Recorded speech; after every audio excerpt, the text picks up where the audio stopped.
and welcome everyone to NASCA's Summer Thought Leadership Series. We are so excited to see you here. And again, it's great to see so many faces popping in, dialing in to be with us today. We're excited about this opportunity to come together, to have an opportunity to hear from our thought leaders from all across the country, to really delve into what's happening in state government operations. How do we transform government operations and be the best citizen-centric organizations that we can be in today's conditions? So many things are happening around the country, and we know that each of you on the call are grappling with each of those. So this is a time for us to really take a pause, see what's been happening, how we've had to pivot, how we're currently working, and how we move forward from here. We're so excited about our agenda. Again, we've got 3 weeks that we're going to be providing content and thought leadership to you, with the opportunity for you to engage with each other, learn from each other, learn from our speakers, and just continue this conversation as well. Let me first pause quickly and just thank our staff.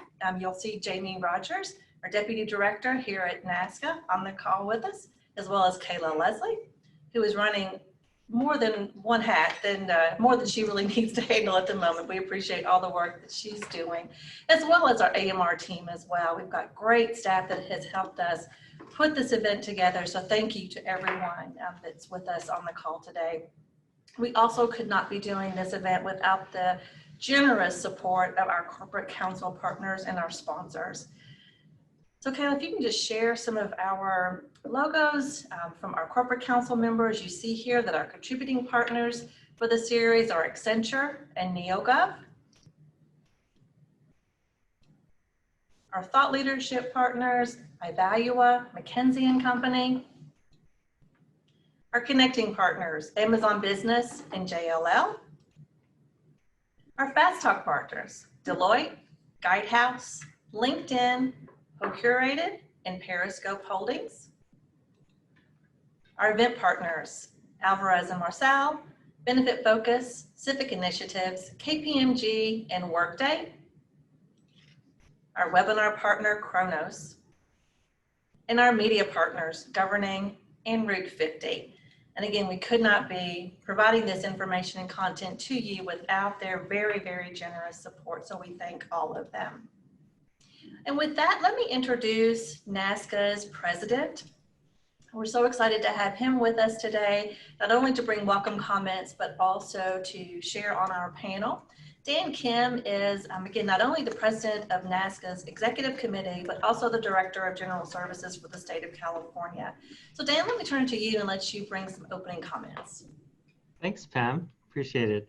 I want to thank everyone for joining us. Welcome to NASCA's Summer Thought Leadership Series. It's been quite a while since we've been able to get together as an association. So it's great to see everyone dialing in today. There are many new faces that are joining us, as well as many familiar friends on our virtual event today. For those of you who are relatively new to NASCA, let me share a few things about our association. One is our association represents the chief administrators for our respective states. And as chief administrators, we are responsible for state operations, and that covers a lot of ground. So we have large portfolios, and we can't be expert in every one of those areas. That's why NASCA is so important to all of us. It's an opportunity, a forum for chief administrators to really speak candidly and confidentially about the big issues of the day. And we're able to get the benefit of each other's knowledge and skills and experience, but also that of our sister national associations and that of our corporate sponsors, many of whom are experts or the experts in their respective fields.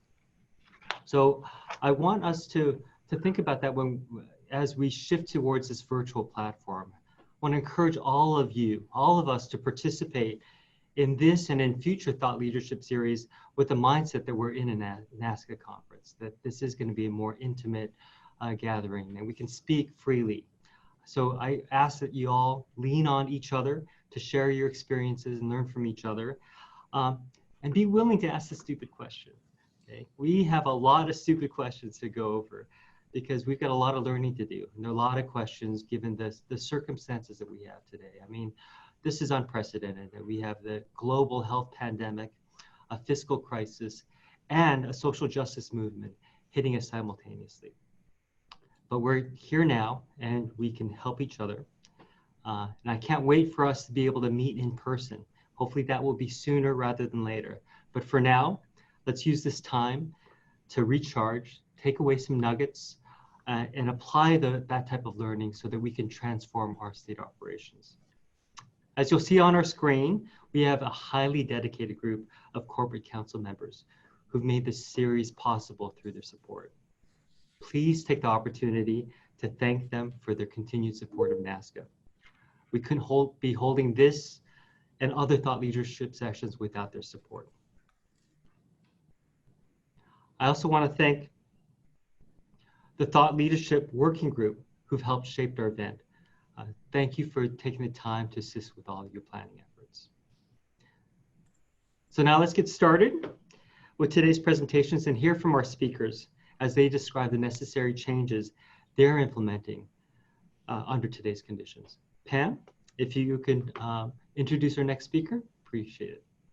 Thank you, Dan, so much. So let's turn to our opening keynote address. We're so excited to have Scott Wayne with us. Scott is a negotiator, a mediator, and a facilitator. He's learned his craft working as a British diplomat before moving to the private sector, where he had led firms that support clients in influencing human behavior. He has an undergrad and graduate degree in international relations from the London School of Economics and Georgetown University School of Foreign Service. When he's not negotiating with government and business leaders, he's negotiating with his 3 daughters, Coco, Kate, and Dylan, who he tells us seems to win most of the time. Scott's going to be talking with us today about negotiating with change, and then we'll help moderate our panel. You're going to hear from Scott throughout this 3-week series, and we've enjoyed the opportunity to meet him, his team. You see his colleague Ace with him as well today. You'll be hearing from Ace as we move forward throughout our series. But we just are so excited to hear from both of them and an opportunity to talk a little bit more about negotiating with change. So we're going to toss it over to our Richmond office, and Scott, we'll let you take it from here. Okay, so which one's Scott Wayne? Are you Scott Wayne? I am not Scott Wayne. Scott's the one with the British accent. Who are you, you imposter? Your day's Thursday. My name's Ace Callwood, and I will be hanging out on Thursday and, of course, supporting from the Richmond office here in the background until we get to my session. And what are we talking about on Thursday? We'll be chatting about diversity, equity, and inclusion across our country, probably a timely conversation. And then similar to Scott, after his keynote moderating a panel today, I'll be doing the same, moderating a pretty candid conversation with some really compelling folks about diversity, equity, and inclusion. So I'm looking forward to it. So as much as I love you, this is my show. Get out of here. Looking forward to hanging out with everyone. All right, hello. I'm maybe going to stand up for a little while as we talk about negotiating. So my name's Scott Wayne. I am a negotiator, moderator, and facilitator, and we spend our days studying human decision making. We look at the irrational choices that human beings make, and we support our clients in building programs that shift those behaviors. What I wanted to say, first of all, is thank you all for joining us, but mainly thank you for the responsibility that you've taken on your shoulders over these past few months. Having served in a national government, I've never served in state governments, but I understand how government works, and I presume that state governments in the United States are no different from the national government of the United Kingdom or the European Union, which is the politicians make policy and then the civil service execute that policy. And the decisions that you all make in terms of prioritization and resource allocation really affect the citizens in the front line around whether something happens. You know, there was a joke in the British government that decisions would be made in Downing Street, and then whether those decisions were executed or not were decided in the Red Lion pub across the street in Whitehall as the civil service decided what they would prioritize and not. And so I just want to say thank you for the weight that you have all carried at various levels of state and Commonwealth governments on behalf of those of us who are citizens and those of us who are not citizens but are here resident and experiencing this both economic and health crisis that we're going through. On that note, we have various talks that we give around negotiation, and there are tools and techniques to influence others, and that's typically what people are interested in. But if you'd allow me, I'd like to spend a little bit of time talking about how we negotiate with ourselves during this period of change. And I know that might seem a very strange concept to you, but there's 2 aspects to a negotiation. There is the other and ourself. And for us to be effective in empathizing and understanding the perspective of the other, we have to be grounded in ourselves. And during these periods of time, we can become untethered and somewhat lost. And so if you'll allow me, I would like to talk about how we engage with ourselves during this time. One way to think about this is the phrase negotiating with, and you hear it in sports sometimes, very technical and risk-based sports. So you'll hear about extreme climbers, they're negotiating with a rock face, or they're negotiating with a climb, or you hear about extreme skiers who are negotiating with a ski run. And of course, they're not actually talking to that ski run or that mountain face. They're negotiating between it, the challenge, and themselves, whether they will find a way to work through this or not. And I feel that this is what we're facing now. So let me just say this to you. We are all right now, including the most powerful chief administrators, in one of the 5 stages of grief. We are in denial, we're in anger, we're bargaining, we're in depression, or we're in a state of acceptance. The world has been ripped from us, the world that we knew. And I think you're probably seeing your citizens and residents at various stages themselves, which is explaining their behaviors. And so we're all grieving at this moment. We're all making deeply irrational decisions, largely based upon what phase we're in and accepting that this is our new reality, probably for some time to come. And so I'd just like us to embrace that we are all in this space where the quality of decisions we were making 6 months ago are probably degraded somewhat. The other thing we're facing with today is through social media and our interactions with it, is that we have a society that's questioning what is real. We have algorithms that are constantly self-reinforcing our own views. And so we don't have a common base from which to approach problems and communicate to each other. This represents an enormous challenge for those of us who are trying to create a baseline and find cohesion for a path forward. And so let me just sort of share that as a perspective. So how do we ground ourselves? Well, we have a very simple process for doing that. And for those who are very logical amongst you, be pleased to know that it's based upon a spreadsheet. Now, I'm going to tell you how to do this. We take our executive clients and government leaders through this process. Let me just share my screen for one moment.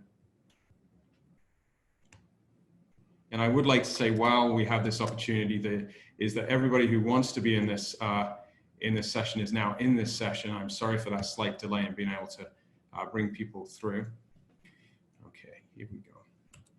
So we call this our life grid, and the goal of this is to be able to ground ourselves as negotiators, and it works very simple. It's a 4-column model. You can put this in your favorite spreadsheet software, and you can list any category you wish to the left, and then you define okay, good, and great. I'm going to give you an example. So if I were to list income, job, the schools that my kids go to, healthcare that we have, time that we get alone, then I would define in those boxes what is okay, good, and great for myself. And this is a document that you essentially negotiate with yourself over. You spend time really reflecting, who am I and what is it that I want? So you define what is acceptable to you, what is good, what is great. You decide the categories, and then you highlight where you currently are. Now, this is really important. By writing this down, what we're doing is we're telling ourselves what it is that we want in life. And as you're dealing with this enormous change out in externalities, you're constantly referencing this document to say, how do I move next to move myself progressively from left to right? That these shaded boxes are moving from acceptable to great. And the measure of success, this is really important, is not whether we have everything that we want, but whether these boxes are moving from left to right. And as you're all dealing with economic challenges and changes in how we live, this will help you anchor yourself in your reality about who you are and what you want. And this is critically important if we're going to influence others who are going through a great deal of change, because what we have to start doing to influence others is to disenthrall ourselves from ourselves. We have to be able to put all our energies to be able to empathize with our key stakeholders, whether that's your governors, whether that's your mayors, or that's your citizenry. We need to empathize. And just to be clear, not sympathize.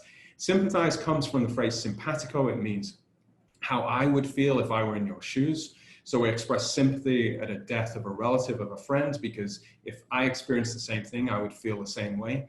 Empathy is, how would I feel if I were you in this role? How would I feel if I were you in this situation? Your gender, your sexual orientation, your faith, your ethnicity, your age, your education, your cultural background. And we should be able to empathize with people who are entirely unlike ourselves, because it's only through that that we can build a relationship and speak to people in a means that they can recognize and relate to. And I hope at this point, everybody is thinking around those scenarios where you've had enormous misconnects because both parties haven't been able to empathize with one another. So I'm going to now take us through, we've grounded ourselves in what it is, who we are and what we want. We're disenthralling ourselves from ourselves, and we're putting all of our energies on focusing on stakeholders that we need to influence and negotiate with during this period. So there are three keys to this. They're very simple. The first is to identify motive. The second is to move from positions to interest. And the third is around how we frame issues. And I'm going to move quickly through this process, but we will be making a raft of materials available on the NASCA website for you to have available to you. I'm going to start with a quick question and answer. I'm going to ask you to do this in the Zoom chat. For the next 3 minutes, you get to ask me any question you want. And the goal of this is for you to identify what motivates me in life. And I promise to answer truthfully, and you don't need to be politically correct.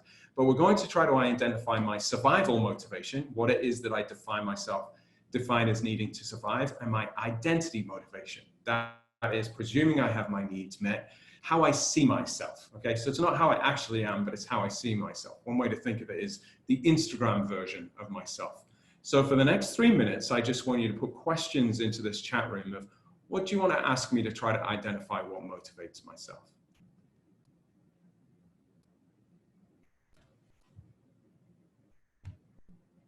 And I'm going to make this available to the NASCA team. You get to ask me anything you want.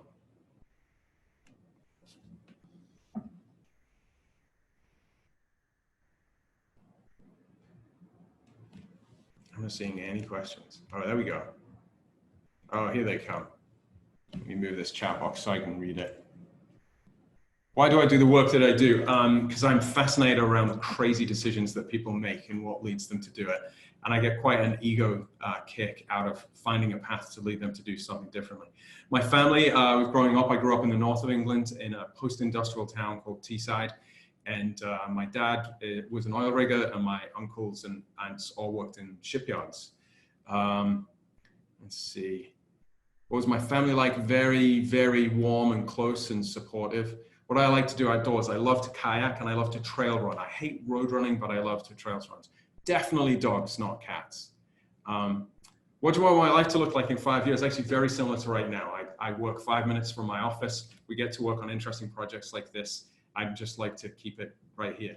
Achievement most proud of?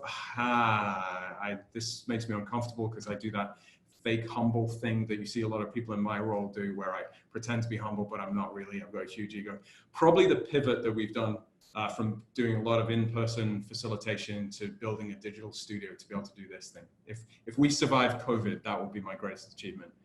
Where do I want to travel once where we are allowed to? I'm not sure. Where do I want to travel? I'm not sure what that question is. Where would I like to go travel most? Actually, I don't believe in bucket lists. I think bucket lists are a terrible idea. The idea that you can go to Paris and see the Eiffel Tower and you've checked off your bucket list, but you may never have really interacted with a French family.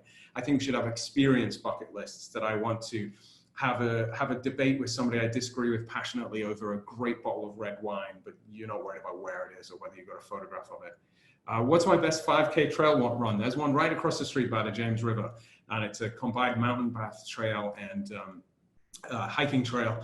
But we also, at this time of year, we have a lot of snakes. So the way that I'm able to run is I'm focused on not tripping over and not getting bitten by a snake, and that takes the pain away. How do I want people to perceive me? As a great dad, as a really good dad. I've got 3 kids from 2 moms, and I'm divorced, and it pains me that they have such a disruptive family life. And so I just want to be a great dad.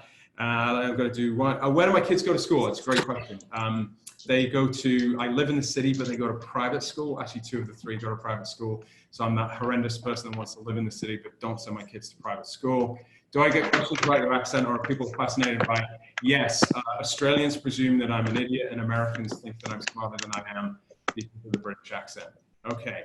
I think that's probably good. Have I ever hiked a 14er? No, I haven't done a 14,000 footer. I'm not that fit. Okay, so based upon all of that, what you start to get a picture of is my survival and is survival and You identity. can come in. Oh, we're just going to mute a couple of people here. There we go. Great. Thank you. So you get a picture of what drives me. Okay. What's my survival motive? It's my kids. It's making sure that they have decent schooling. Now, if that's at risk, if during this economic recession that's at risk, I'm going to make some really irrational decisions about how I make choices. Once my survival motive is covered, you know that I live in Richmond, Virginia. The cost of living here is pretty low. So it's really private schooling that's my main cost. Once that's covered, we all shift to identity. And it's clear that I have a large ego. I like being involved in tough decisions. I like dealing with senior people. I'm intrigued by all of that stuff. What doesn't come across is I don't really talk about money, and I don't really talk about things that much. So in reading me, what you understand is that I'm not really an entrepreneur at all. I'm really interested in how things work. And so my motivation is this door. This was a door that I walked by in Amsterdam last year with our producer, Claire O'Keefe, and it drove me crazy because it simply said behind the scenes. And I desperately wanted to get behind this door to see behind the scenes. And of course, all it is a janitor's closet where they've decided to put behind the scenes instead of the janitor's closet. But it illustrates what drives me. And so but if you did a demographic survey of me, I'm a white male in my mid-40s that runs his own business, I'd land in this sort of entrepreneur bracket. And they'd say I was motivated by sort of frequent flyer status or money and all of those things. And that's not it at all. And so we'd miss. And so it's really important that when we're dealing with stakeholders, whether it's your coworkers or the people you report to, is for us to be empathizing and sitting in the shoes of them, because it's that identity thing that will motivate how we make decisions. And sometimes there can be enormous blowback to these if we get it wrong. Let me illustrate this through a Father's Day card that my mother sent to me.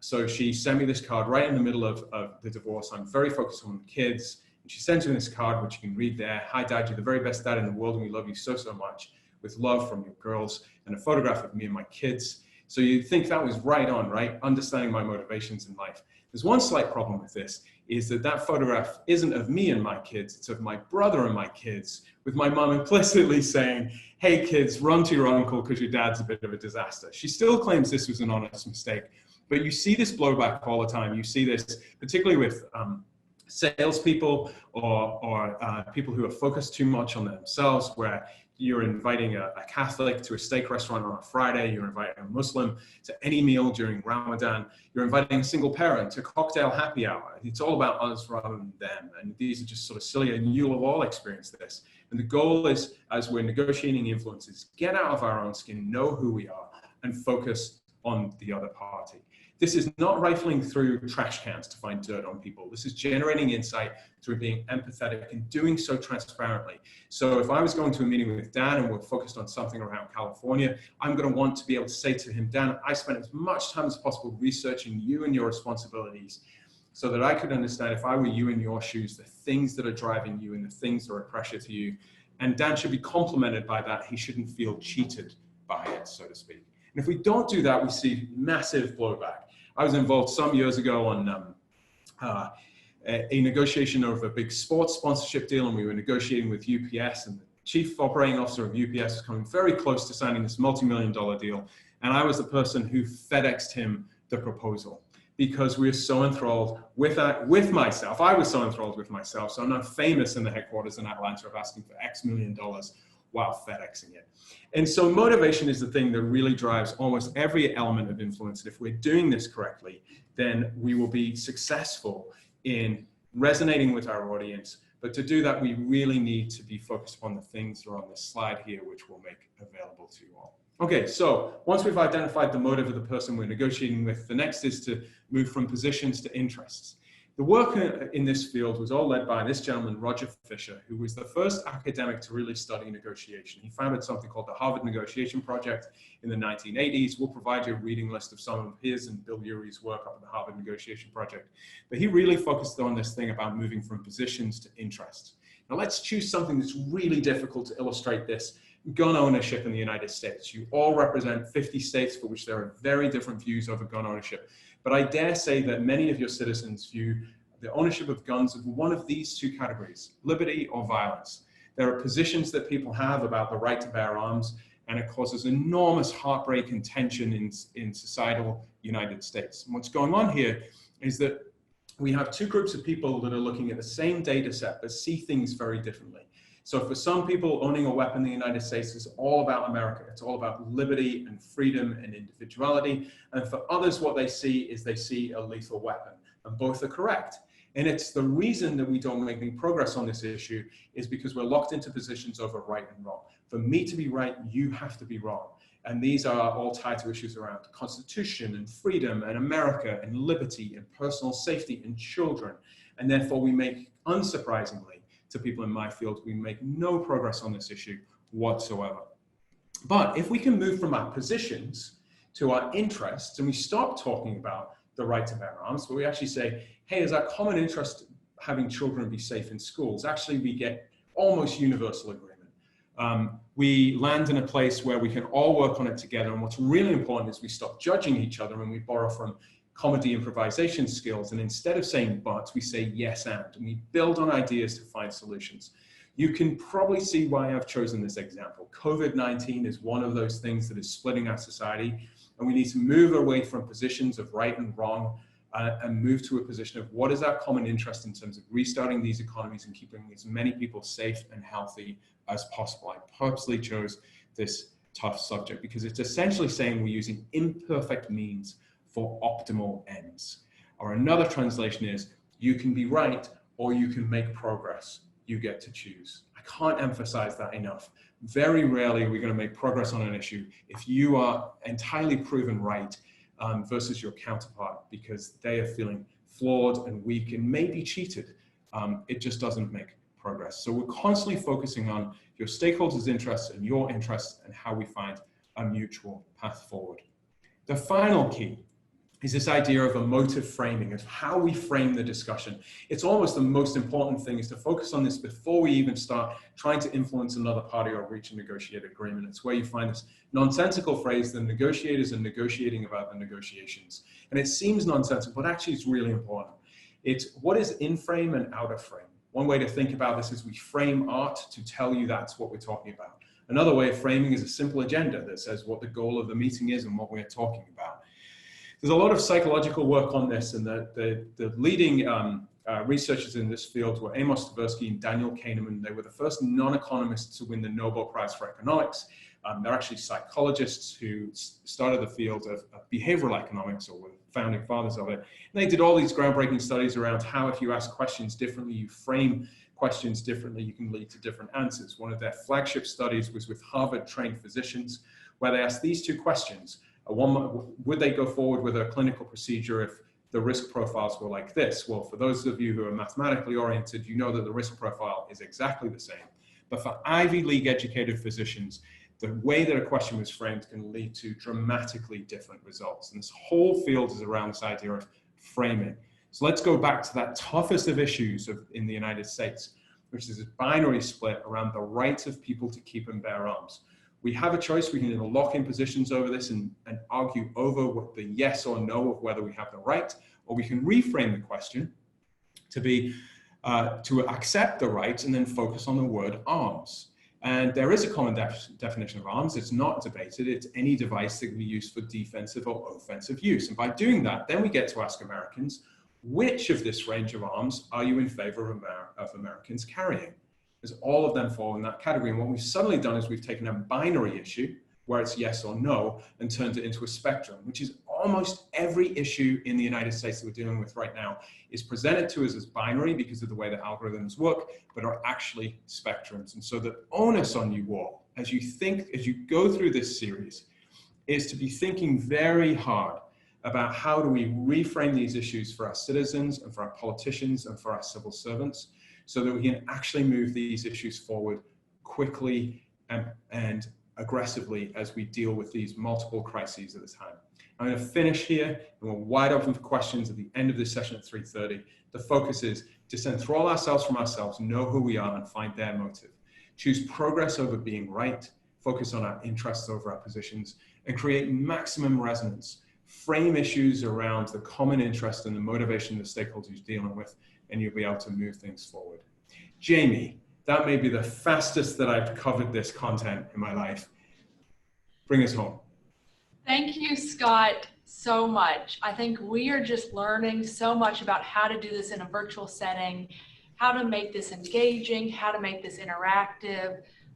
Thank you for that inspirational words. And I also was pulling from your session about improv and negotiation, and we're also doing a little improv here. So we also really appreciate everyone on the call just learning with us. So I know some of you guys may have gotten a flurry of emails from our new LMS system. We just launched our new LMS system.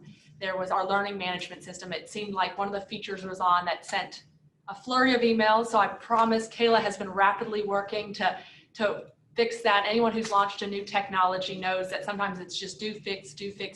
So thank you to the Kayla, also to our Envoy team on Zoom, getting people in.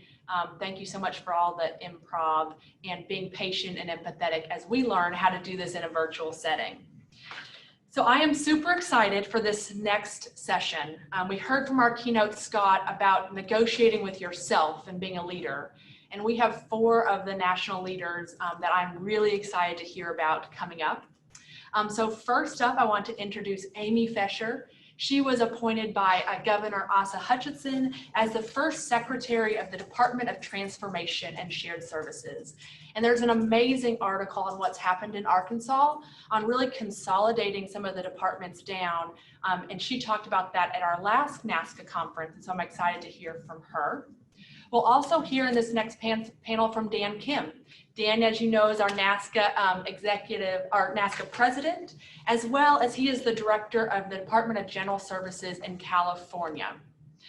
Also, I hope you guys all caught her op-ed in governing. We have Christy Branscombe from the state of Tennessee. Christy is the Commissioner of General Services, also just a national leader in this space, an amazing op-ed yesterday from her. And then also we have Dr. Kiana Connor from the state of Virginia. She is currently the Secretary of Administration and also national thought leader. And so we are just honored to have our members on this next session to really dive into what has been the state of the industry. What's top of mind for states? What's keeping them up? What is going on in state government operations? So with that, thank you for learning with us. Thank you for being patient. Thank you for the improv and the empathy. And I'll hand it back over to Scott, who's going to moderate with our state members. Look at that. I had time to take my jacket off, take a seat, and reset. Okay, as we get going, we're going to pull up the Slido poll. And there are 2 questions I'd love to ask everybody right now as we head into this panel. The first is, it's coming up right now. The first is, what are you most hopeful of? What is your greatest hopes right now? Just throw in a word. What are your greatest hopes right now? Let's give our panelists some idea of what's on your mind. I was expecting at least one of those. Retirement, someone good. I love that we've got COVID-free and workflow transformation in the same. This is great.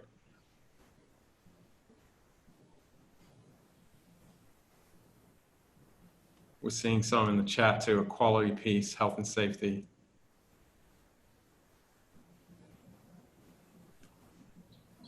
Love it. Opportunities to reimagine the end of COVID. It's wonderful. Amy, Christy, Kayana, Dan, I hope you're sort of seeing this. We'll speak to these hopes. And then let's move to the next question. What are your greatest fears right now? For those of you who'd like to participate, you can use your camera to scan that QR code, or you can go to slido.com and enter the code NASCA20, and you'll find a polling link. No daycare. I am so with you on that. Probably my #1 fear. What do I do in the fall? Unknown. Oh.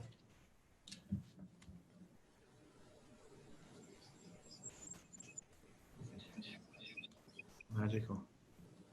Lots of return to school, lots of education-related issues. What's next? The forever lack of normalcy. Wow, this has gotten more emotional than I thought it would do at this stage.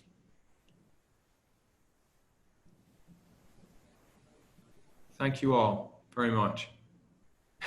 Gym's not opening. I think my COVID-10 speaks to gyms not opening. Great. Okay. Can we pull that off? Amy, Christy, Kayana, Dan, can we just start? Christy, I'm going to start with you. Would you mind just introduce yourself, your agency's mission, maybe some indication of budget and priorities, and how this has changed since COVID kicked off? Hey, that's a lot. That's a lot. So in general services in the state of Tennessee, we have our Chief Procurement Office, which is responsible for consolidated procuring of goods and services. Since COVID, the difference has been half of our CPO staff is supporting TEMA's efforts in buying what's needed to deal with the issues to address COVID-19. Document Solutions is another division within our department. They're responsible for all the digital and print materials that happen, photography, videography, and just anything that has to do with printing happens in that department. And of course, what they've been doing is printing a lot of graphics and installing those all around state office buildings, following CDC guidelines, making sure everyone understands what 6 feet apart really means. So they've been doing that. We have Big Beagle and Asset Management, which manages everything from lawn mowers all the way to bulldozers, of course, our state fleet, and the sale of surplus properties from both the federal and state level, which is going to become more important after COVID, especially with the local governments across our state. And then finally, our State of Tennessee Real Estate and Asset Management Group, which is responsible for all the maintenance, management, and operations of our real estate assets. That particular group has been incredibly busy because they also manage all of our capital projects. And so you guys may recall that in February, we had tornadoes that came through Nashville. And so we lost 2 buildings where 2 of our departments were housed. We also lost a building that we were renovating to be able to store items for our Tennessee State Museum, the artifacts. And so Stream was very busy helping to find new homes for those 2 departments. So that's been really busy. Of course, they've also played a support role with TEMA, helping to find warehouse space. They have also been looking for alternative care sites. We had to find alternative care sites in Memphis, Nashville, Knoxville, and Chattanooga. So in addition, of course, they have 535 capital projects to the value of about $3 to $4 billion and 400 leases across the state. So our departments have been extremely busy. It's been I wouldn't say chaotic, but it's been pretty crazy trying to learn what's next. For us, our operating budget is about $370 million. As I said, though, we're also managing $3 to $4 billion worth of capital projects. So the priorities for this next year for us, first of all, we've been embarking, and some of you have heard me talk about this before, on our master planning process. Tennessee's had huge growth in the last several years, and Middle Tennessee especially so. So our real estate, and a good part of it is located within Middle Tennessee. So we decided it was time to really look at our real estate assets and determine whether we have those assets in the highest and best use. And we're also looking at those real estate assets in light of COVID-19 now, and also in light of alternative workplace solutions, which is a strategy that we use in the state of Tennessee. So that's a priority. We also want to look at performance contracting this year, simply because capital dollars are short. We've looked at other states. I saw Colorado, a lot of people were on here from Colorado. We've been looking at your legislation because we're trying to mimic it. We want to be able to provide performance contracting in our state because it's a great alternative when you don't have capital dollars to still make some improvements and keep things moving forward. We have a big facility conditions assessment study that we're still pursuing because we want to understand the complete value of deferred maintenance enterprise-wide. And we're still working on employee engagement. We've had quite a culture change in our department since I came. We've been doing lots of things to try to bring people together. We've initiated new programs. They've gotten very involved and very engaged. And we were the only state department that won a top workplace award in state government from the Tennessean, which is the large statewide newspaper. So now how to do that in a virtual world and keep everybody updated and motivated and engaged is definitely been the biggest challenge I've faced lately. But I think that answers most of your questions. If I've forgotten something, just let me know. So Christy, it sounds like you're getting a full 8 hours sleep every night. But there's just been a comment in chat that says, Commissioner, your team has been crushing it. # Team Tennessee. Thank you very much. Kayana, I assume you're getting 8 hours sleep as well in Virginia. How are things in the Commonwealth? You know, Scott, I'm getting a full 10 every night, so I don't know what folks are doing. On all seriousness, Virginia, you know, we are dealing with this in the same state as almost everyone else. The agencies under my secretariat are HR, IT, General Services, Elections. We just named our first Chief Data Officer last year, so building up a data analytics and sharing program that's off to a great start here, as well as working with all of our localities through a compensation board. So we're pretty much the nuts and bolts of all state government operations, keeping the lights on. COVID-19 has kind of turned everything upside down, right? Overnight, we had to do a large scale transition to teleworking. So making sure that we had an IT infrastructure that can support that, expanding our VPN and our virtual desktops was something that we were able to go from, proof of concept to delivery within 1 week. Sourcing of PPE for all of our healthcare workers who are on the front lines.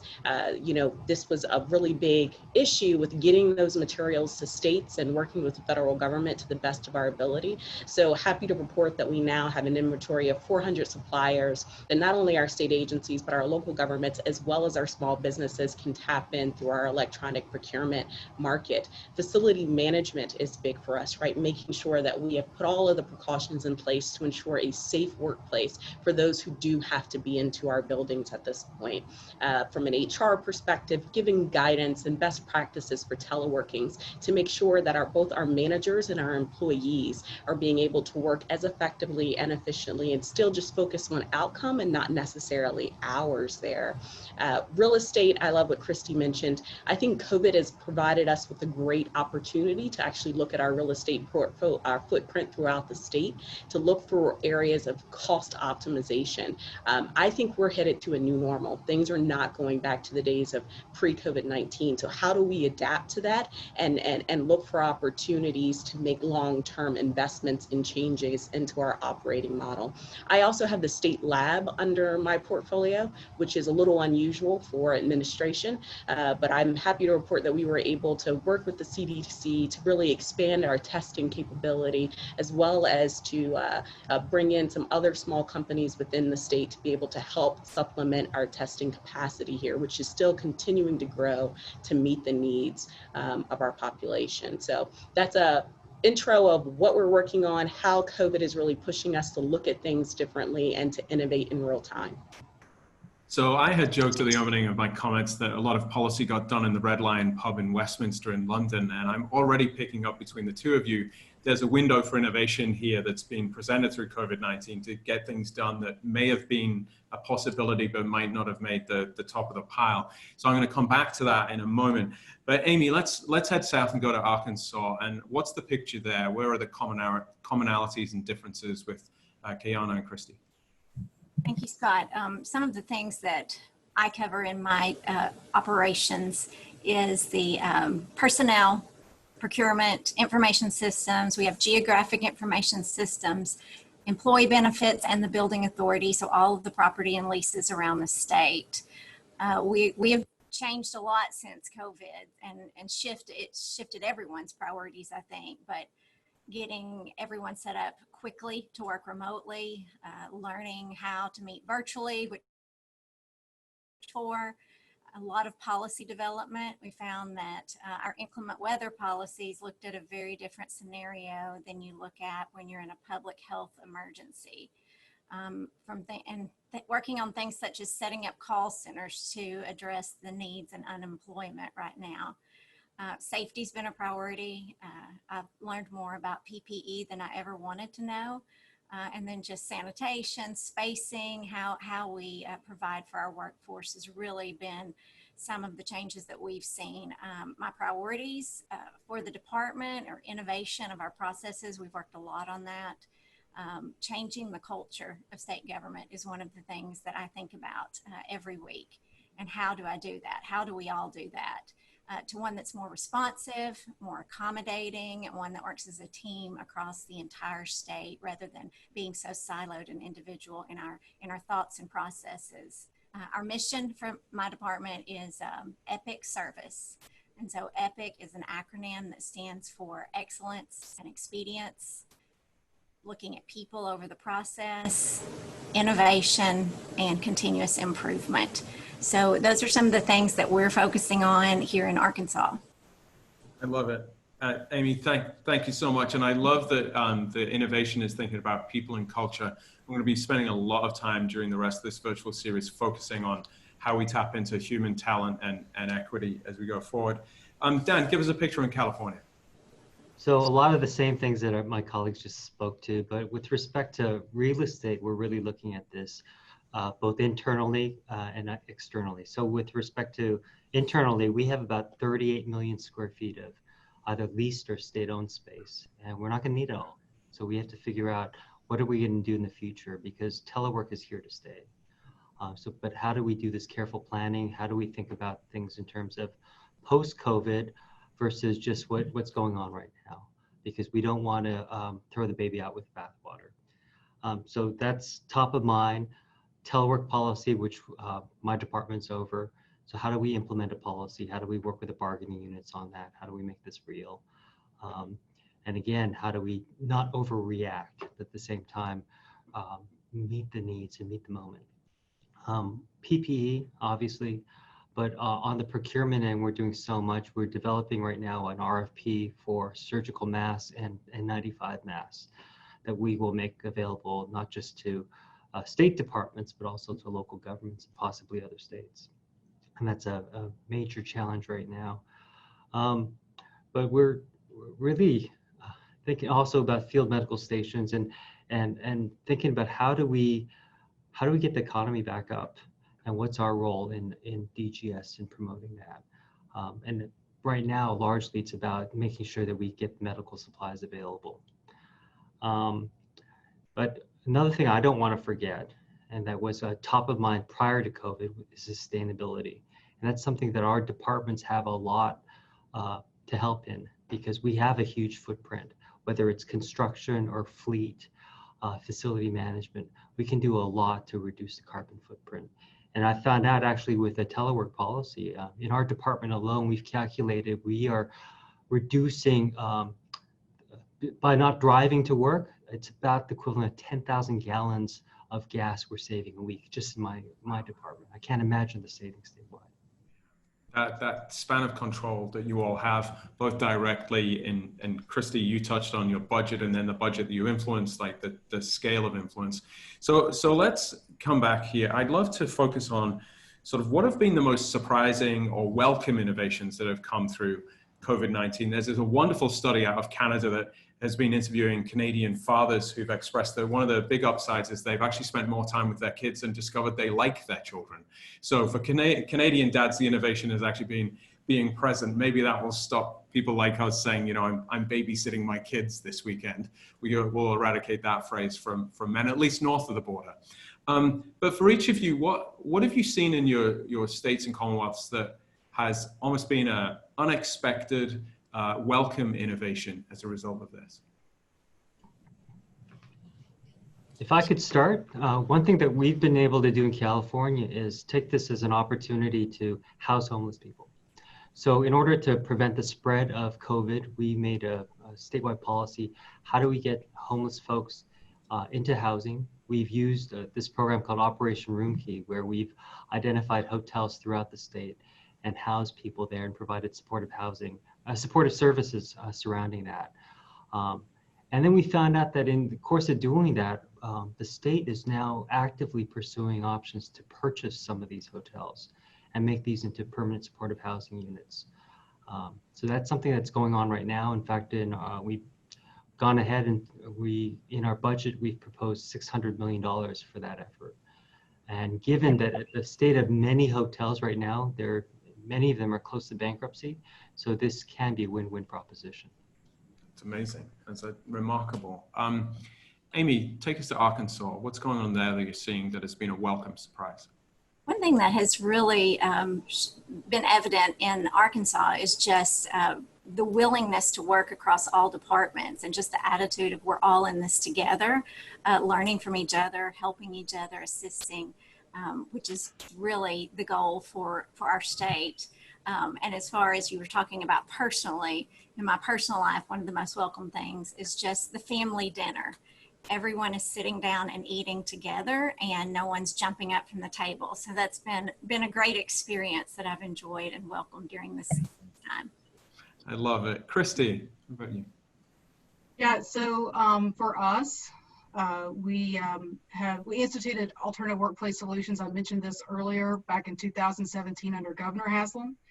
And it is a way to work so that you can really do the work that you do in the best possible way. And sometimes that includes work from home, sometimes it includes mobile work, and sometimes it's free address, just where you have a landing space. So we had that program in place beginning in 2017, and it went really well through the Haslam administration. Then it kind of slowed down. We had a new governor come in, and I think everyone kind of took a step back and said, is this governor going to be as supportive of AWS as the previous governor? And he is.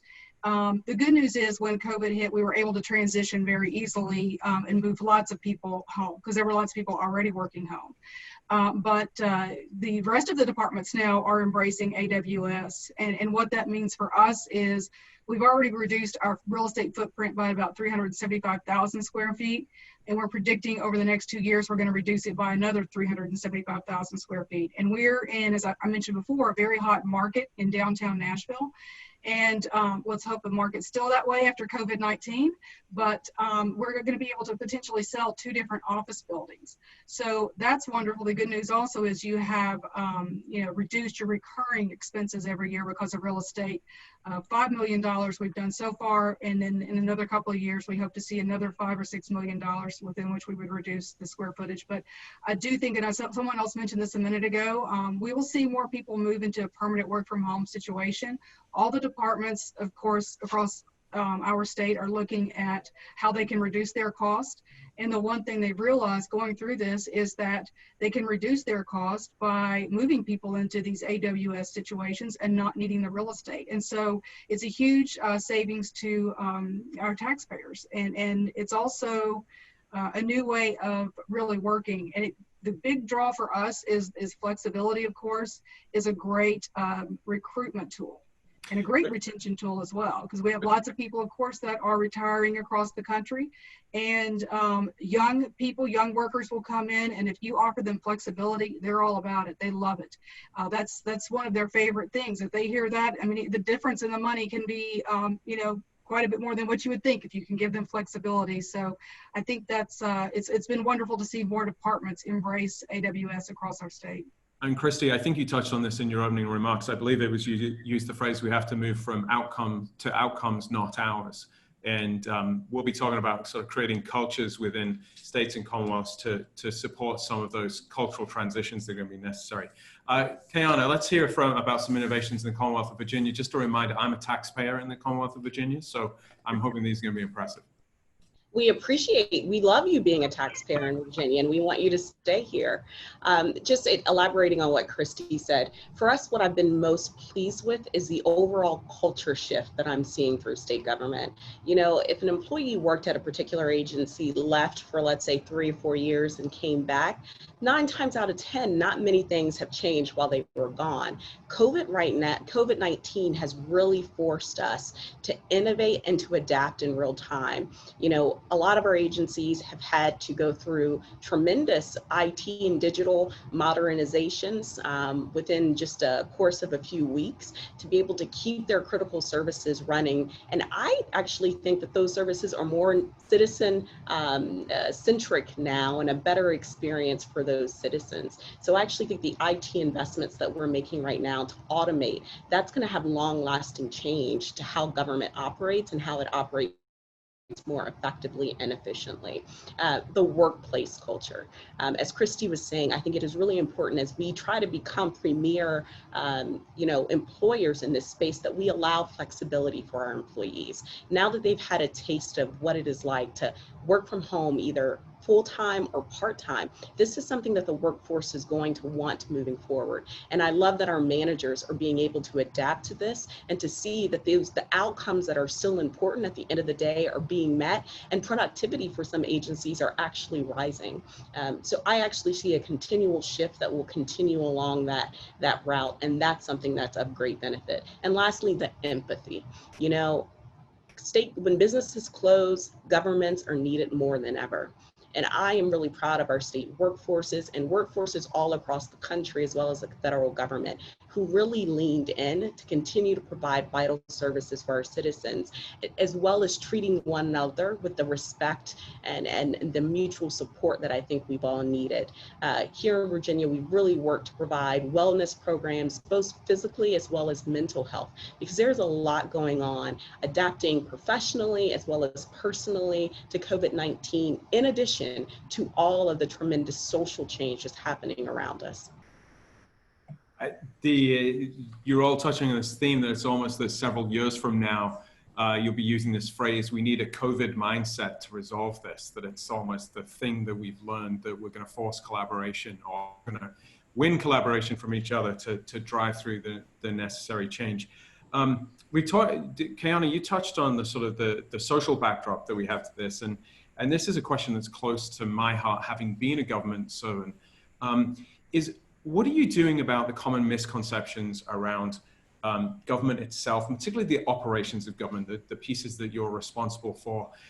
There appears to be a growing skepticism about the role that government plays in life. Are you addressing that head on? Are you bypassing that commentary and questions? But how, as public servants, are you speaking to the public about the value that government operations play? And maybe, Amy, let's start with you first.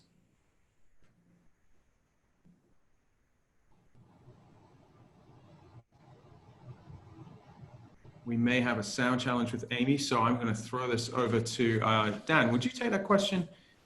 Yeah, I think one misconception is that we are just a control agency and we say yes or no. And I think it's really important for us to really think that our departments need to be more consultative and provide counsel and advice and help departments.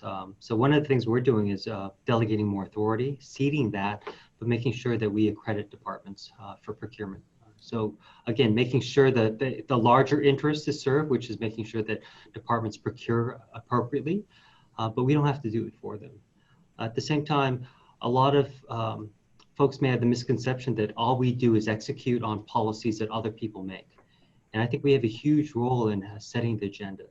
So with respect to sustainability, our departments have a huge carbon footprint.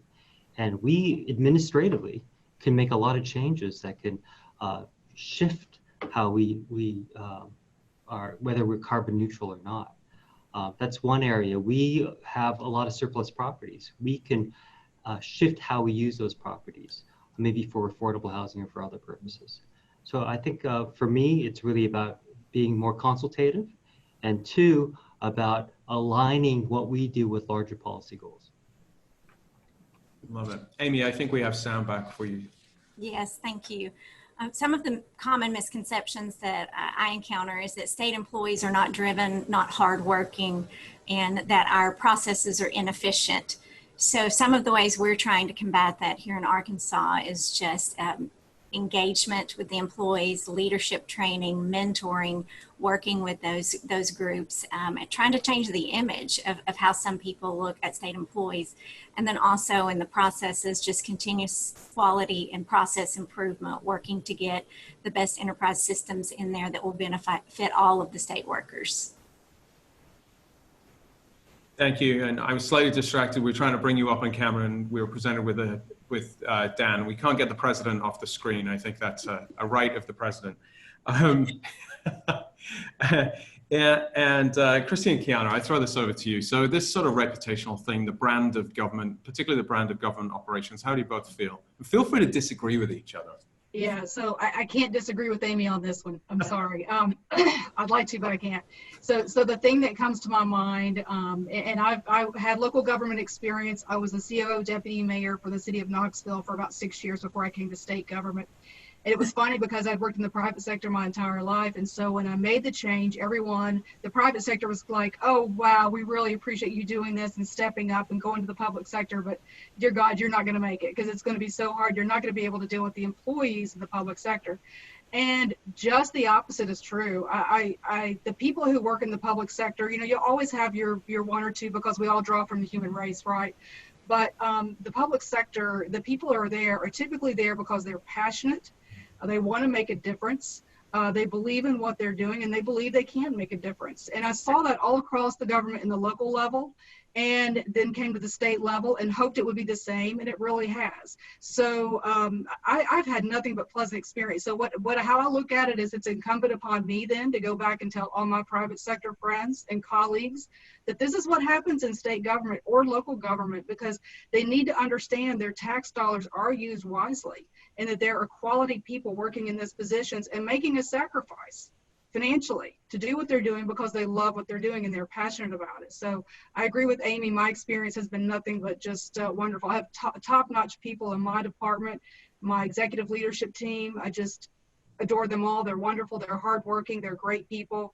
And they really are here because they have a passion, because every single one of them could go do something different. So this is all word of mouth about their service. And it is for me. I mean, whenever I get the opportunity, just like this forum here, whenever I get the opportunity to be able to say something about it, especially if I'm talking to a chamber or I'm talking to a private sector group, I always want to make that point and bring it up with them and help them to understand it's not the perception. Kayana. Yeah, I couldn't agree more with Amy and with Christy, though I'll say, you know, the perception that government employees are not as dedicated is completely contrary to what I see every day, right? And what we've tried to do is to push back on that, right? We've engaged the media, we have agency heads who are writing op-eds, who are giving detailed experiences of the caseloads that they're handling, particularly our unemployment commission right now, right? We're putting out data and we're letting folks know this is the increase of claims that we've gotten over the last 4 months. And we're also showing how many new people we've hired, how many more call centers we've opened up to try to meet that demand. And so I actually think it's really important to use social media to communicate with the public, to bring transparency to the work that's happening behind the scenes, because we know that it's happening. We have success stories. I just don't think we invest a lot of time in that PR and telling that story to the greater public. Yeah, it's interesting to think of the communications department focused on just telling the story of hard work. It's hard to generate news headlines from hard work every single day. Okay, we're very shortly out of time. I want to finish with this one question for which the rule is you can reply only with one word or one sentence only. And the question is this. You keep your governor informed on, and you get to fill that space. One word or one sentence. In today's world, I keep my governor informed on, and I'm gonna go West Coast to East Coast. So Dan, we're gonna start with you, and Kiana, we're gonna finish with you. And I've gotta work out where Tennessee and Arkansas are on a map. Can you help me with that? Okay, how much PPE did we order? How much has been delivered?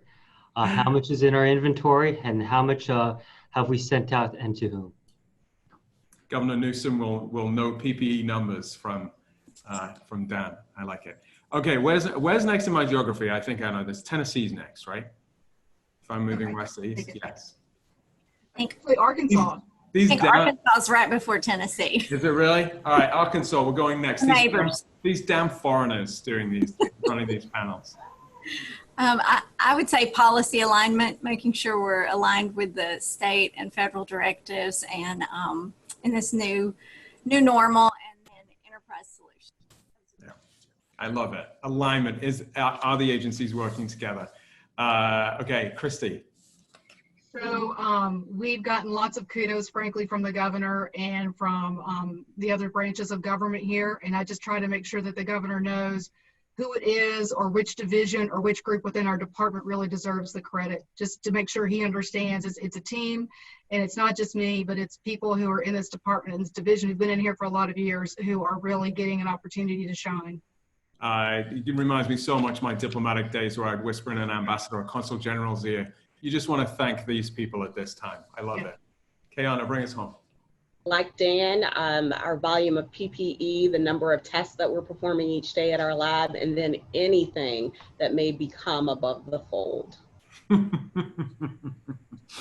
Anything above the fold. The digital fold is still very, very important. Okay, thank you all so much. You have enormous responsibilities. The time you're investing to share these perspectives with us is on behalf of NASCA, is enormously appreciated. Jamie, back to the Kentucky studio and over to you. Yeah, I can't thank our panelists enough.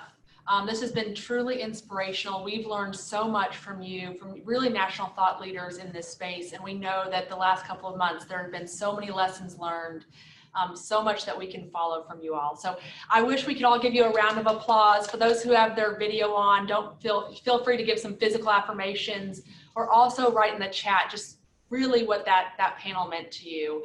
Give them lots of props, and we really want to thank all of them. So we're going to turn to our facilitators really quickly to give us just a very, very high level 30 to 45 second snapshot of the conversation in our breakout room. So Stephen, how about you? Can we take you off of unmute and let you tell us what happened and what you heard in your breakout room? Sure. I'll give you kind of a quick 30-minute spiel like you asked for. I think one of the things that we talked about was just as there has been kind of new technologies and a new way of working introduced is getting everybody acclimated to that. And so, having the opportunity for everybody to be on Zoom or Microsoft Teams, whatever that function is, for people to be accustomed to being on video and actually speaking up and kind of having everybody hear their voice. And at first that was a little bit more of a rough start for, I think, some individuals, but people are becoming more accustomed to that as a normal kind of way of life and opening up to that. So that was one piece. We also got in a little bit of a conversation around social justice and how that has had a change. And I think one of the things that we're looking at is going forward on the procurement side, how that will affect minority and women-owned businesses. And certain requirements like hub requirements within the states, how legislatures might act upon that as those legislatures or assemblies start meeting in the future, and what that'll look like. So that's kind of a snippet of at least the conversation that we had in breakout room 2. Perfect. Thanks, Stephen. And I think that certainly leads us right into tomorrow's conversation as well, talking about the changes around DEI, especially around procurement. So we are looking forward to hearing more conversation on Thursday for that concept. Nina, how about your breakout room? Hi, everyone. Well, we took some time to really introduce each other, introduce ourselves to each other. And so that was most of our use of time, which I think is always a good thing in these times of really being kind of interactive over technology, but also making that human connection and having a chance to get to know where everyone is from. So we had a great representation on our team, on our breakout. The one thing that we talked about just at the very tail end was, of all of the sort of changes that have been sort of, through this forcing mechanism of the pandemic and the way we work, what is sort of a lasting thing that we think will carry forward? And we got one answer in just toward the end of our discussion, and that's around telework. And having the capabilities and the technology and the comfort and the support to do telework in our daily routines. Thanks, Nina. And I'll just tell you very quickly, in our breakout room, that message came through loud and clear. Perhaps as states, we didn't know that telework could happen that quickly. That the fact that we had to make it happen overnight was almost a surprise and a shock to everyone, that there was relatively seamless practice implementation on telework. So it was a wonderful conversation in our group as well. How about Bob Oglesby?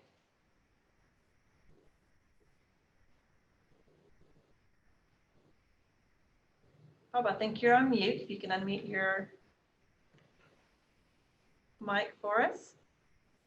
Sorry about that. Yeah, we had a great group gathering, and we talked about the topics you asked us to. The first one, I guess, was not surprising. Telework has driven a lot of focus on automation of what typically have been more paper-driven processes. So we've been working on that. Additionally, the social justice movement has raised concern, as it should, about diversity and inclusion, training for that, and of course, all those will continue going forward. One of the greatest challenges we heard was at least some concern about state government operations going forward will be about recruiting and onboarding with a remote workforce, and maybe people aren't as interested in working with the public sector if their mission is to get out and work with the public and they don't have the opportunity to do so with social distancing and COVID. So that's a concern. Thanks. Thank you, Bob, so much. How about Herman? Okay, great.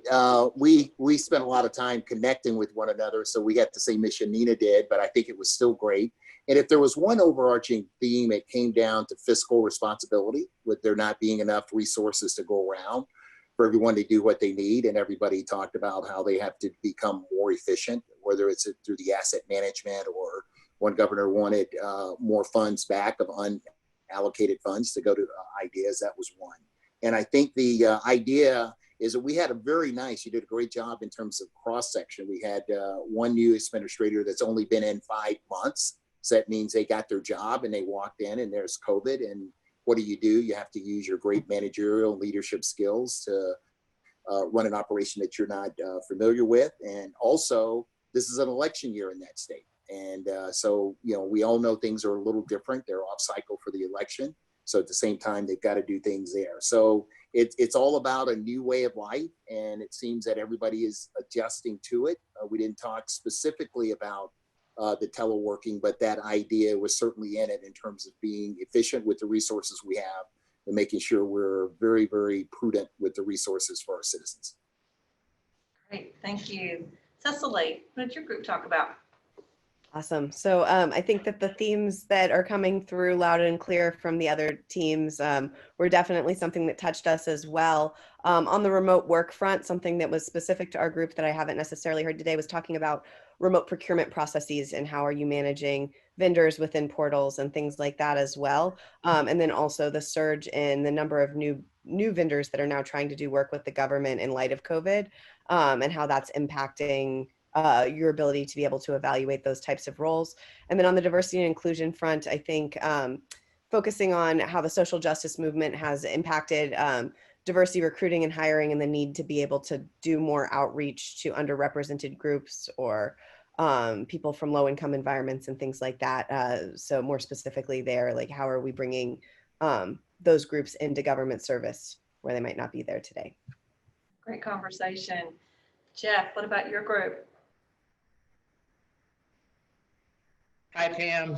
Good afternoon, everyone. So we had a great session. Really great footprint. We had Maryland, we had Pennsylvania, Tennessee, Michigan, and Nevada. So we talked through the journey of remote work and teleworking, and the concepts about kind of changing our leadership style. Very similar to what we talked on, reinforced what the panel talked about the role of employee engagement and kind of leveraging that. And then we had a great kind of a sidebar. Tennessee, did some representatives for Tennessee that gave us a little more context of what Christy was kind of talking about in Tennessee. They've always been a leader with this, AWS and remote and telework. And for them in particular, it was a seamless transition. So I think it's a great learning experience for our states that that telework can work for public sector, and this might be a long-term kind of change for a lot of our footprint in the states to continue to leverage remote work. So Great, thank you, Jeff. Cameron, tell us a little bit about the conversation in your breakout room. Sure. So yeah, we also had great representation. We really touched on the tangible assets that are really difficult to distribute right now, and the maintaining services for customers and in person. And initially that half the folks were split between teleworking. They're excited about it versus those that are not, and how that rotating schedule is looking to really deliver in person needs to everyone throughout the state. Great. Thank you. And Ed, how about in your room? All right. Another great session. A lot of the themes that you guys are all talking about. I kind of threw them a curveball because when we talked about the COVID stuff, I didn't want them to talk about the obvious, right? Getting shut down, what the impact was. So I asked them what surprised them the most. Christy from Illinois said probably one of their biggest surprises was the fact that their staff was able to adapt to being remote. And she brought up a point, and I've heard it several times, work hasn't stopped, right? The government has to keep going and projects have to get done. So I thought that was very interesting because we've all heard, well, our technology needs to be updated, or how are we going to deal with the remote workers? And to have them kind of adapt very quickly was pretty good. Another COVID thing that we found as a challenge was from Rhode Island, that they found they had the information from their public health and they understood it. They knew what it meant. But one of the challenges that they had was, how do we get that out to the public? And the public would listen, but how long did they listen for? So that was another interesting one. And I think that's probably true with a lot of other states. Your public health is probably spot on. In terms of the social side, Rhode Island was on that one where they said, hey, they're a blue state, so they didn't really have that much of a problem. They've always been supportive of that.